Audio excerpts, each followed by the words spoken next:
they're dreading it because their relationship is so disconnected that they can't even see the way forward. We're going to plan it. We're not just going to let it happen to us. We're going to create a roadmap so we get where we want to go.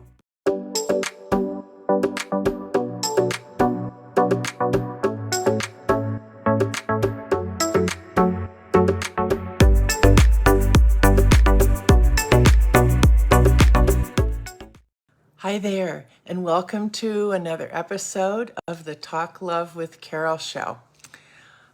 Today, my topic is empty nest. Is empty nest looming for you? And what's next for us? By which I mean the couple. So it's September and school is starting. And maybe your youngest child is entering their senior year in high school, or maybe even sophomore and junior, and you're looking ahead to when you're going to have an empty nest. So it's got you thinking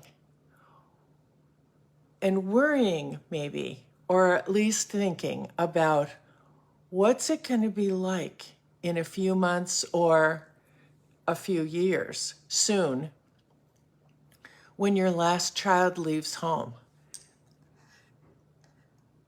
That's really what parents of high school kids begin to think about, because parenting can be all-consuming, as we all know. And if your main focus has been on your kids, parenting, guiding them, taking them places, thinking about their ups and downs and worrying about them, and oh darn, not very much focus on your relationship, on your partner, or on yourself for that matter. So you realize maybe that your relationship has been kind of on the back burner through those parenting years. And now those parenting years are coming to a close. And the realization can hit really hard for a lot of people. One of the main times, I'd say, people call me to work with me is when they're in this phase. They're not necessarily calling it the empty nest phase, but they're realizing, wow, the kids are getting older. They don't need me in the way they needed me before. They don't need us as parents. And pretty soon they're not going to be here. It's going to be quiet. And I don't mean that in a good way. Well, maybe sometimes that's a good thing. But all the activity, all the energy, all the, I'm going to call them ups and downs. It could be fights or resistance or all the things that we've dealt with as parents. All of a sudden, it's not going to be there anymore. Now, I don't mean the minute they leave, they're going to not ever need you again, but it's very different when they're not there anymore. When they're away at college or they're working or they're traveling in Europe or whatever.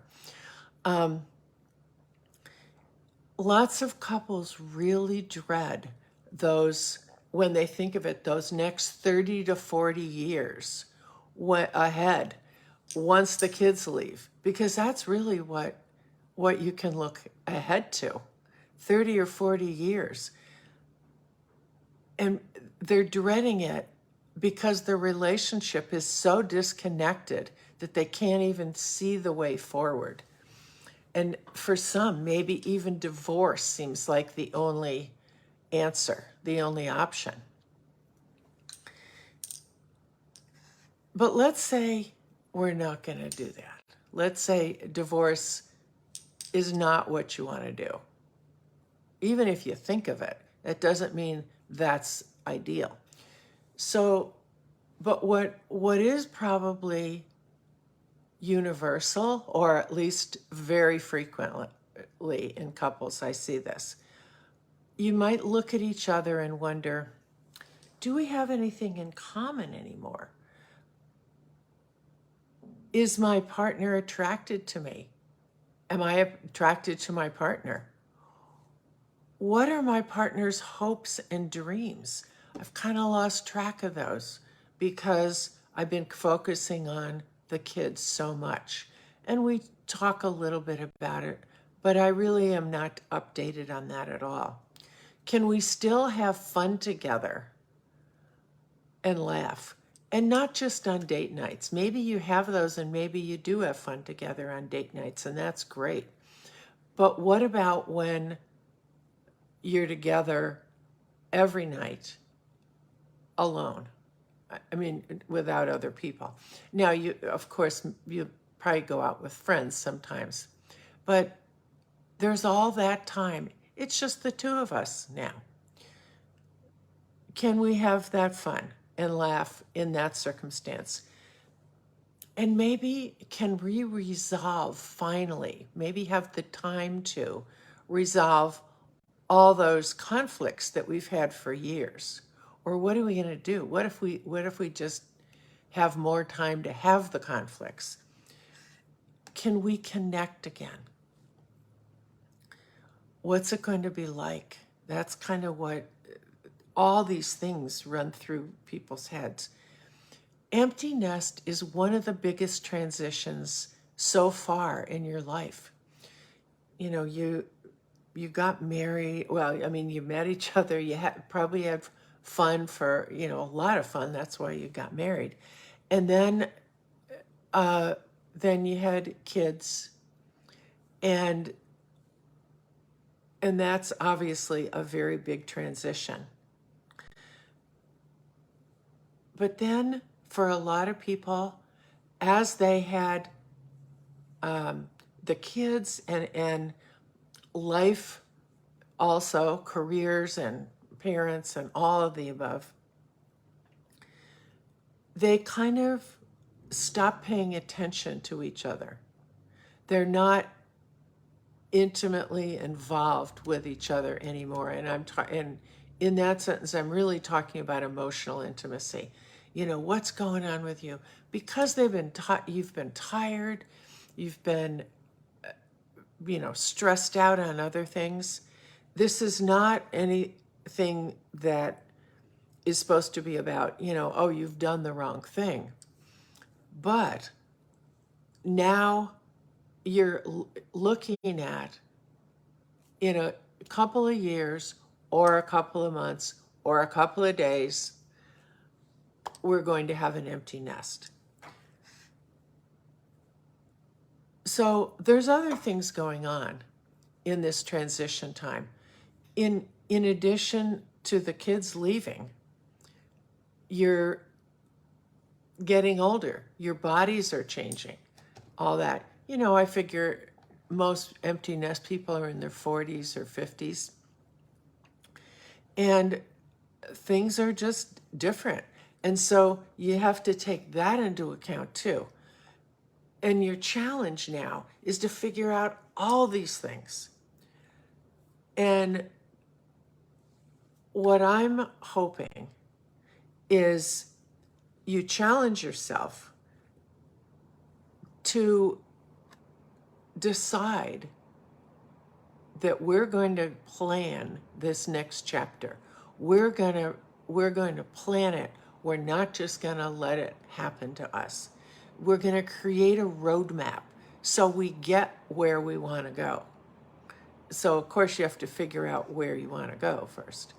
So you're not trying to go back to things that you had when you were in your 20s or 30s, when you first got together.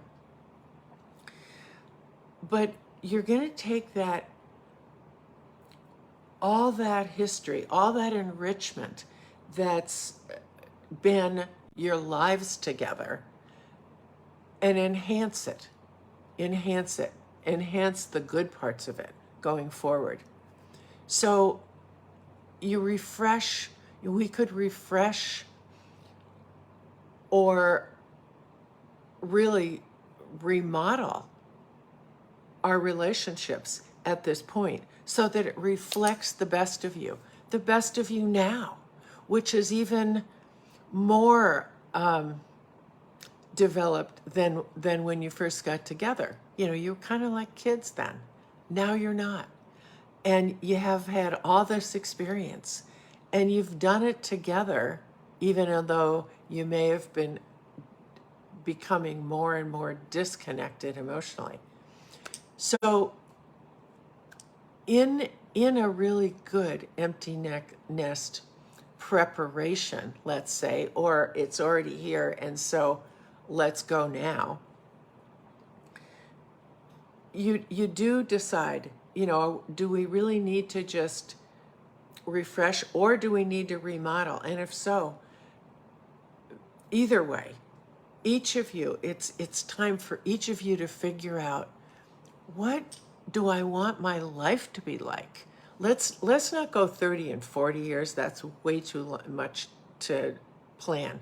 But let's say in the next 5 years, what do I want my life to be like individually? You know, what are some of the things that now I have that space? Because here's the good part about empty nest. You have all that space, that time that you didn't have before, that you devoted to your kids and parenting them and guiding them. So I have this space now. So what do I want for my life?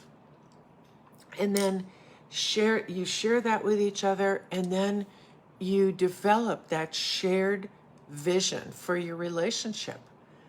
That's that one that you've maybe sometimes daydreamed about. If only we had the time. Well, you do. So each of you get to build your own life so that it reflects your hopes and dreams, and then create that shared vision. And doing that and using that space to be together more, to be in conversation about what we want, can be a real deepening of your love and your closeness. It can begin that. And here's one of the other really amazing things about empty nest. You can actually build the life that you each want together.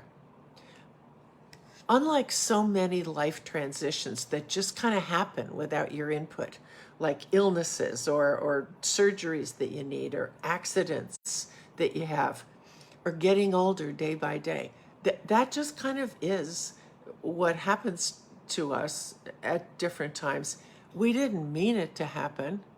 I mean, you know, really with those things, they're just kind of given to us somehow or happen to us.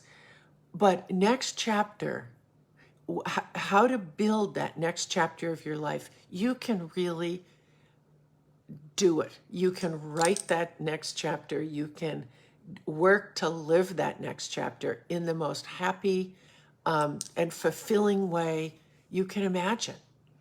And that is what one of the silver linings, maybe the silver lining of being an empty nest couple is that.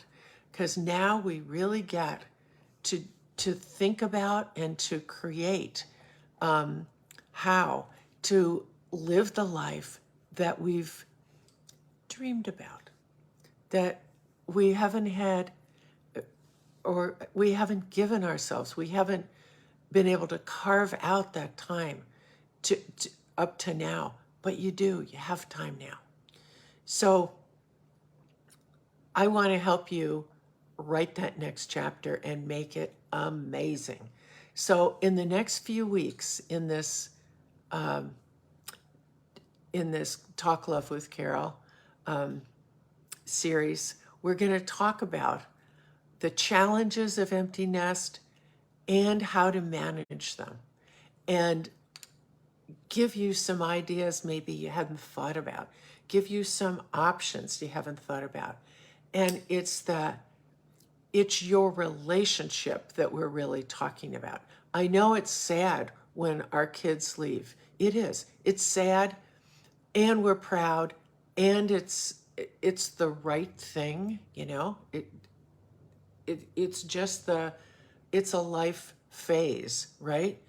And so how to really make your relationship the way that you can dream of it being. That's what I'm gonna help you with in the next few weeks. So I hope you'll join me, and thank you for listening to this today. And I don't think I even told you about myself now that I think of it. So I'm signing off now, but Dr. Carol Henry, I'm a psychologist and a relationship coach. And right now, my main focus is on empty nest for the next few chapters of this Talk Love with Carol series. And my life's mission, as I see it, is to help couples live the very best life that they can, to work on those hard things, enhance the strengths, work on the weaknesses that are important to work on, help you communicate, help you get connected the best you can, which is very much connected, and learn the mindsets and create the vision that you need to make all that happen. Okay, I hope I'll see you next week. Thank you. Bye-bye.